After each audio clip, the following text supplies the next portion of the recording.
Sveicieni visiem! Mātes mīlestība ir kā Gangas dzidrā straume, kas plūst mūžīgi bez jebkādiem nosacījumiem.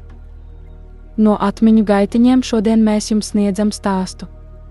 Stāstu, kurā es izgaist un paliek tikai nesautīga pieķeršanās. Pievienojieties mums pie šiem Gangas svētajiem skatiem, kamēr es jums stāstu aizkustinošu sāgu, kas dzimusi no pazīstamā rakstnieka Radžeša Čandrana Madanlala Džeinas palvas. Mana māte, cik ļoti viņa mani mīlēja un ar kādu atdevi. 2019. gada 19. decembris. Kad māte vēl bija šajā pasaulē kopā ar mums. Vislabāk būtu sākt no paša sākuma. Kad es augu no bērnības nevainības uz izpratni, es atradu mūsu mājas pilnas dzīvības. Tajā lielajā ģimenē mātes tuvums man bija visdārgākais. Viņas maigums bija mans lielākais spēks. Mājās bija arī citi brāļi un māsas, un mātei bija jārūpējas par visu. Viņa apvienoja pienākumus pret ģimeni un ticību ar apbrīnojamu līdzsvaru. Viņai atlika ļoti maz laika sev pašai. Kad kļuvu vecāks, es sapratu kādu dziļu patiesību. Viņa bija daudz pieticīgāka un mierīgāka nekā jebkurš cits. Es nekad neesmu redzējis viņu dusmīgu uz kādu. Es nekad neesmu redzējis viņu aizkaitinātu. Varbūt tajā laikā tas bija katras mātes dabisks tikums. Izcilas mājasaimnieces paraugs. Laikam ejot, kad mana sapratne kļuva skaidrāka. Es pamanīju viņā īpašību, ko neredzēju nevienam citam. Tas bija viņas beznosacījumu dzīvesveids. Viņa pieņēma katru ģimenes, kaimiņu un sabiedrības nosacījumu. Bet viņai pašai nekad nebija nekādu nosacījumu pret citiem. Šodien, iepazīstot pasauli, es saprotu, ka tāda nesautība ir sastopama ārkārtīgi reti. Pilnībā izšķīdināt savu eksistenci citu eksistencē nav viegls uzdevums. Un ne tikai uz brīdi, bet uz visu mūžu. Bez šaubām, viņa bija pilnīgi īpaša personība. Cilvēcisks izņēmums, ja tā var teikt.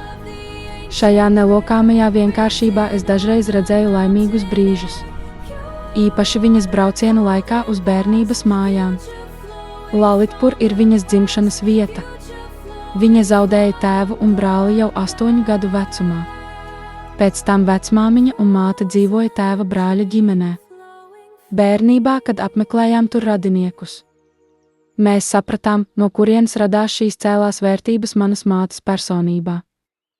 Esot Lalitpurā, viņas balsī parādījās iekšēja miera sajūta. Tur joprojām dzīvo mūsu brālēnu ģimenes. Viņi ir pieticīgi, bet domās ļoti cēli. Viņi vienmēr izturējās pret māti ar dziļu cieņu. Es biju laimīgs, redzot, kā viņas mazās vēlmes tur piepildījās. Lalitpuras ielās viņa patiesi jūtās kā mājās. Es atgriežos pie savām sarunām par māti. Reliģiskās audzināšanas dēļ mātei bija lielas cerības. Viņa cerēja, ka mēs sapratīsim ticību un mācīsimies tekstus. Mani brāļi un māsas ar to tika galā. Bet mana interese par mācībām tajā laikā bija nedaudz mazāka. Vēlāk darba dēļ es bieži dzīvoju tālu no mājām. Tā mana bērnībā sāktā atpalicība garīgajā praksē. Saglabājās kā ēna visu mūžu. Pirms 5 gadiem pēc tēva aiziešanas māte sāka vājināties. Pēdējos 2 gadus viņa ir gultā savas slimības dēļ. Jaunākā brāļa ģimene par viņu rūpējas ar milzīgu mīlestību. Viņas ķermenis tagad sver droši vien tikai ap 25 kilogramiem. Bet pat šajos grūtajos apstākļos viņas gara spēks paliek nelokāms. Viņa tagad ēd tikai 1 reizi dienā. Viņa visu uzmanību koncentrē uz garīgās atbrīvošanās ceļu. Neskatoties uz fizisko vājumu, viņa ir mentāli apbrīnojami skaidra. Viņai ir izcils intelekts. Visu, ko dzīves laikā iemācījusies, viņa joprojām atceras no galvas. Viņas pasaule tagad aprobežojas ar 1 mazu istabu. Bet pat tur no viņas puses nav dzirdamas nekādas sūdzības. Pasaulīgas lietas viņā tagad šķiet bez nozīmes. Viņa bieži atkārto 1 gudrības pilnu teikumu. Piedošana no visiem, piedošana visiem. Viņa lūdz piedošanu tiem, kurus varētu būt traucējusi. un viegli piedot ikvienam, kurš viņai nodarījis pāri. Mana vecākā māsa Kirana ir sapratusi šo patiesību ļoti skaidri. Viņa katru dienu telefonā mātei lasa tekstus. Māte atceras visu, taču tik un tā klausās ar dziļu aizkustinājumu. Kā jau teikts, garīgā ziņā esmu atpalikušais dēls. Dzīvojot tālu, es nevaru viņai kalpot tieši pie viņas gultas. Pirms aptuveni 2 mēnešiem man radās skaista doma, ka, ja arī es viņai lasītu, viņas prieks pieaugtu.